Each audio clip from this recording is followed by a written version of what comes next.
Europe के दिल में ऑस्ट्रियन एम्पायर के एक छोटे से विलेज में एक कहानी शुरू हुई। ये कहानी थी जोहान मेंडल नाम के एक लड़के की, जिसका जन्म 22 जुलाई 1822 को हुआ था। वो अपने परिवार के फार्म पर पला बढ़ा, एक ऐसी जगह जो जिंदगी और नेचर की शांत रिदम से भरी हुई थी। उसके पेरेंट्स एंटोन और रोजीन मेंडल सिंपल फार्मर्स थे। वो अपने हाथों से जमीन पर काम करते थे और बहुत कम उम्र से ही जोहान ने धरती के तौर तरीके सीख लिए थे। उसने देखा कि पौधे कैसे ग्रोते हैं, पेड़ों पर फल कैसे पकते हैं और कैसे एक सीजन के बाद दूसरा आता है, एक बड़े रिपीट होने वाले साइकिल में। ये बिगिनिंग की जिंदगी खेतों और बागों से घिरी हुई छोटे लड़के के दिमाग में क्यूरियोसिटी का बीज बो गई। वो उन सीक्रेट्स को अंडरस्टैंडिंग ना चाहता था जिन्हें नेचर ने इतनी क्लोजली पकड़ रखा था। उसका परिवार, भले ही उनके पास ज्यादा पैसे नहीं थे, लेकिन उन्होंने अपने बेटे की आंखों में चमक देखी।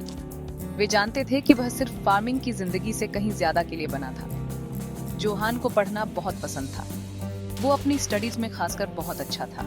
छोटे से विलेज के स्कूल में उसने फिजिक्स और मैथमेटिक्स जैसे सब्जेक्ट्स में बहुत टैलेंट शोड। उसने गार्डन में कई घंटे बिताए, सिर्फ काम करते हुए नहीं, बल्कि ऑब्जर्व करते हुए। वो अपने फादर की हेल्प करता था पेड़ों की ग्राफ्टिंग में, जो कि अलग अलग प्लांट्स के पार्ट्स को एक साथ जोड़ने का प्रोसेस है। उसने नोटिस किया कि एक पेड़ के कुछ ट्रेड्स नए पेड़ में कैसे दिखते थे। ये छोटी ऑब्जर्वेशंस डिस्कवरी की एक लंबी जर्नी के पहले स्टेप्स थे, एक ऐसी जर्नी जो एक दिन जिंदगी के बारे में हमारी अंडरस्टैंडिंग को बदल देगी। फार्म पर जिंदगी हमेशा आसान नहीं थी। परिवार को अक्सर स्ट्रगल करना पड़ता था और एजुकेशन के लिए पैसे देना एक बड़ी चुनौती थी। जोहान जानता था कि उसके पेरेंट्स उसके लिए क्या सैक्रिफाइसेस कर रहे थे। उसने कड़ी मेहनत की। उसके अंदर एक गहरी डिजायर थी उन मिस्ट्रीज को सुलझाने की जो उसे अपने चारों ओर दिखती थी। उसने सोचा कि कुछ मटर के पौधे लंबे क्यों होते हैं जबकि दूसरे छोटे होते हैं। उसने सवाल किया कि कुछ फूल पर्पल क्यों होते हैं और दूसरे वाइट। ये उसके लिए सिर्फ आइडल थॉट्स नहीं थे, वे गहरे पर्सिस्टेंट क्वेश्चंस थे जिन्हें आंसर्स चाहिए थे। दुनिया एक ग्रैंड पजल थी और यंग जोहान डिटरमाइंड था उन पीसेज को डिस्कवरीने के लिए जो एक साथ फिट होते हैं, उन हिडन पैटर्न्स को देखने के लिए जो लिविंग वर्ल्ड को गवर्न करते हैं। ये क्यूरियोसिटी एक पावरफुल फोर्स थी। इसने उसे आगे बढ़ाया, अपने छोटे से विलेज की बाउंड्रीज से परे। वो जानता था कि जो आंसर्स वो ढूंढ रहा था, उन्हें डिस्कवरीने के लिए उसे और नॉलेज की जरूरत होगी। उसे ऐसी जगहों पर जाना होगा जहां साइंस और लर्निंग को चेरिश किया जाता था। फार्म पर उसके बचपन ने उसे एक यूनिक पर्सपेक्टिव दिया। इसने उसे पेशेंस सिखाया, केयरफुल ऑब्जर्वेशन की इंपॉर्टेंस सिखाई और नेचुरल वर्ल्ड के लिए एक गहरा रिस्पेक्ट। ये वही क्वालिटीज थीं जो बाद में उसे एक ब्रिलियंट साइंटिस्ट बनाएंगी। विनम्र गार्डनर का लड़का एक ऐसे रास्ते पर निकल रहा था जिसकी कोई प्रेडिक्शन नहीं कर सकता था। एक ऐसा रास्ता जो बायोलॉजी के हिस्ट्री के सबसे बड़े ब्रेक थ्रू में से एक की ओर ले जाएगा। अपनी एजुकेशन जारी रखने के लिए जोहान मेंडल को एक ऐसी जगह की जरूरत थी जो उसकी स्टडीज को सपोर्ट कर सके। एकेडेमिया की दुनिया महंगी थी और उसके परिवार के रिसोर्सेज लिमिटेड थे। तो 21 साल की उम्र में उसने एक लाइफ चेंजिंग डिसीजन लिया। उसने ब्रनो में सेंट थॉमस के ऑगस्टिनियन एबे को ज्वाइन किया, जो अब चेक रिपब्लिक में एक शहर है।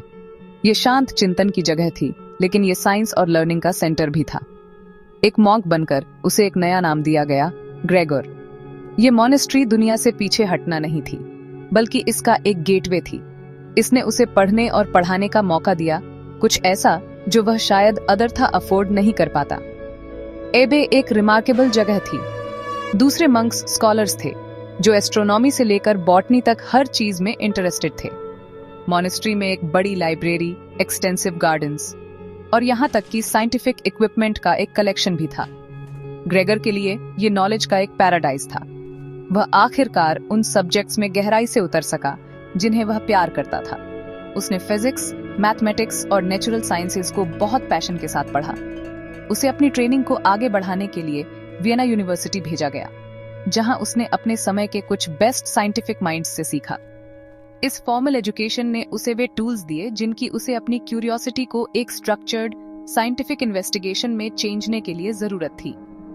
अपनी स्टडीज के बाद ग्रेगर मेंडल ब्रनो में मॉनेस्ट्री लौट आए। उन्होंने अपने दिन एक लोकल स्कूल में टीचर के रूप में बिताए। उन्हें एक दयालु और पेशेंट इंस्ट्रक्टर के रूप में जाना जाता था, जिसे उनके स्टूडेंट्स बहुत पसंद करते थे। लेकिन अपने खाली समय में उनका दिमाग हमेशा उन क्वेश्चनों पर वापस जाता था जिन्होंने उन्हें बचपन से ही आकर्षित किया था। मॉनेस्ट्री का गार्डन उनकी लैब बन गया। यहीं इस शांत 4 दीवारी वाली जगह में उन्होंने वह काम शुरू किया जिसने उनकी लेगेसी को परिभाषित किया।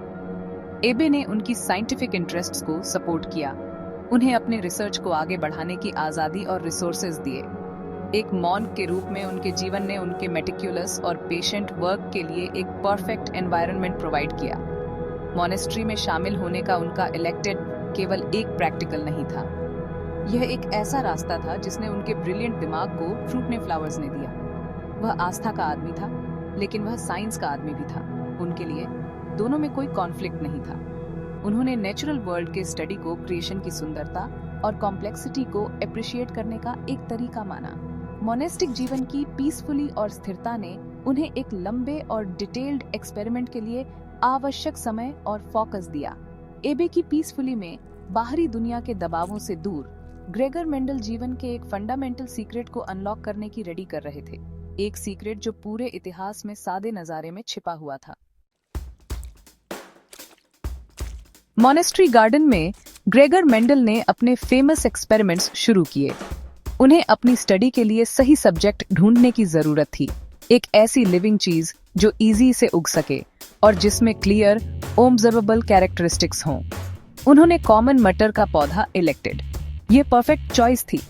मटर के पौधे जल्दी बढ़ते हैं और उनमें कई अलग अलग ट्रेड्स होते हैं जिन्हें इजी से पहचाना जा सकता है। कुछ पौधे लंबे होते हैं जबकि कुछ छोटे होते हैं, कुछ में पर्पल फूल होते हैं जबकि कुछ में व्हाइट, कुछ गोल चिकने मटर पैदा करते हैं जबकि कुछ सिकुड़े हुए।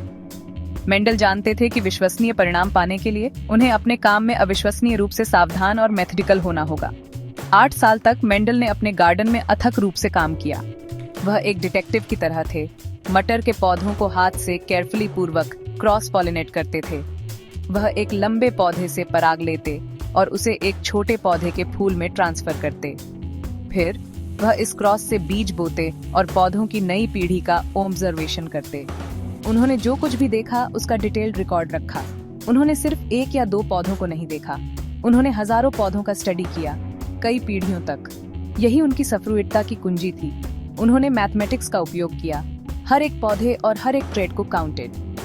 पहले कभी किसी ने इतनी सटीकता के साथ इनहेरिटेंस का स्टडी नहीं किया था। अपनी केयरफुली पूर्वक गिनती के माध्यम से मेंडल को एक पैटर्न उभरता हुआ दिखने लगा। उन्होंने पाया कि जब उन्होंने एक प्योर ब्रेड लंबे पौधे को एक प्योर ब्रेड छोटे पौधे के साथ क्रॉस किया तो पहली पीढ़ी में सभी ओवन फस्प्रिंग लंबे थे। छोटा ट्रेड पूरी तरह से गायब हो गया प्रतीत हुआ। लेकिन जब उन्होंने इन नए लंबे पौधों को सेल्फ पॉलिनेट करने दिया तो अगली पीढ़ी में छोटा ट्रेड फिर से दिखाई दिया। हर 3 लंबे पौधों के लिए एक छोटा पौधा था। ये 3 से 1 का एक कंसिस्टेंट प्रेडिक्टेबल रेशियो था। यह एक आश्चर्यजनक खोज थी। इसने दिखाया कि ट्रेड्स केवल एक साथ नहीं मिल रहे थे, जैसे पेंट मिक्सिंग आना। इसके बजाय उन्हें अलग विशिष्ट इकाइयों के रूप में पारित किया गया था। मेंडल ने इन इकाइयों को फैक्टर्स कहा। आज हम उन्हें जीन्स कहते हैं। उन्होंने प्रपोज किया कि हर ट्रेड के लिए एक ऑर्गेनिज्म को 2 फैक्टर्स इनहेरिट होते हैं, एक हर पेरेंट से। उन्होंने महसूस किया कि कुछ फैक्टर्स डोमिनेंट थे, जैसे लंबा ट्रेड जो हमेशा मौजूद होने पर दिखाई देगा। अन्य फैक्टर्स रिसेसिव थे, जैसे छोटा ट्रेड जो केवल तभी दिखाई देगा यदि दोनों इनहेरिटेड फैक्टर्स शॉर्टपन के लिए थे। यह हेरिडिटी का फंडामेंटल प्रिंसिपल था। मेंडल ने उन बेसिक रूल्स का पता लगाया जो यह नियंत्रित करते हैं कि ट्रेड्स पेरेंट्स से उनके बच्चों तक कैसे जाते हैं। उन्होंने जेनेटिक्स की कहानी में पहला चैप्टर लिखा था। यह सब एक मॉनेस्ट्री गार्डन में उनके शांत ऑब्जर्वेशंस से। अपना मॉन्यूमेंटल काम पूरा करने के बाद ग्रेगर मेंडल अपने कंक्लूजन्सों को दुनिया के साथ शेयर करने के लिए तैयार थे। 1865 में उन्होंने ब्रनो की लोकल नेचुरल हिस्ट्री सोसाइटी को अपना रिसर्च प्रस्तुत किया। उन्होंने अपने एक्सपेरिमेंट्स, अपने नंबर्स और डोमिनेंट और रिसेसिव ट्रेड्स के बारे में अपने कंक्लूजन्सों को एक्सप्लेन्ड। ऑडियंस में मौजूद साइंटिस्ट्स ने सुना, लेकिन वे अंडरस्टैंडिंग नहीं। उनके आइडियाज पूरी तरह से नए थे और बायोलॉजी में मैथमेटिक्स का उनका उपयोग उस समय के लिए रिवॉल्यूशनरी था। उनका paper experiments in plant hybridization अगले साल पब्लिश हुआ। इसे पूरे यूरोप के लाइब्रेरियों और यूनिवर्सिटीज में भेजा गया, लेकिन इसे बड़े पैमाने पर इग्नोर किया गया। दुनिया, ऐसा लग रहा था, उनकी खोज के लिए अभी तैयार नहीं थी। मेंडल निराश थे, लेकिन हारे नहीं थे। उन्होंने अपना काम जारी रखा, अन्य पौधों और मधुमक्खियों के साथ अपने रिजल्ट्सों को दोहराने की कोशिश कर रहे थे। दुर्भाग्य से ये एक्सपेरिमेंट्स उतने सफल नहीं थे। बाद में अपने जीवन में उन्हें अपनी मॉनेस्ट्री के एबट के रूप में चुना गया। उनके नए कर्तव्यों ने उन्हें अपनी साइंटिफिक पैशन के लिए बहुत कम समय दिया। 1884 में उनका निधन हो गया और इनहेरिटेंस पर उनका जबरदस्त काम लगभग पूरी तरह से भुला दिया गया। वह यह जाने बिना ही मर गए कि उनकी डिस्कवरियों का एक दिन कितना अविश्वसनीय इम्पैक्ट पड़ेगा। दशकों तक उनका पेपर लाइब्रेरी की शेल्फों पर क्वाइटली पड़ा रहा, एक छिपा हुआ खजाना जो डिस्कवरी जाने का इंतजार कर रहा था। हेरिडिटी के रहस्य बंद ही रहे। फिर 20वीं सदी की शुरुआत में कुछ लिटिल का हुआ। 1900 साल में मेंडल की मृत्यु के 16 साल बाद 3 अलग-अलग देशों में 3 अलग-अलग साइंटिस्ट सभी इनहेरिटेंस की उसी समस्या पर काम कर रहे थे। Hugo de Vries, Carl Correns और एरिक वॉन शेरमैक प्रत्येक ने स्वतंत्र रूप से वही निष्कर्ष निकाले जो मेंडल ने निकाले थे।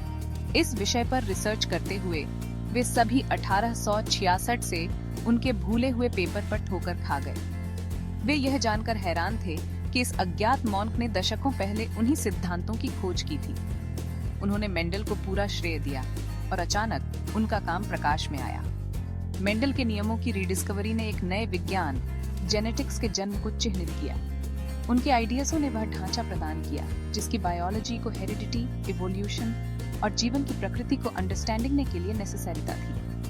उनका काम आधुनिक जीव विज्ञान की फाउंडेशन बन गया है, जिससे चिकित्सा, कृषि और ह्यूमन रोगों की हमारी समझ में प्रगति हुई है। एक छोटे से विलेज का विनम्र मॉन्क जिसने धैर्यपूर्वक अपने मटर गिने, अब जेनेटिक्स के पिता के रूप में मनाया जाता है। उनकी कहानी एक शक्तिशाली अनुस्मारक है कि महान विचार शांत जगहों से आ सकते हैं और यह कि सच्चा ज्ञान भले ही अनदेखा किया जाए, अंततः स्पार्कल ने और दुनिया को हमेशा के लिए चेंजने का अपना समय विल फाइंड।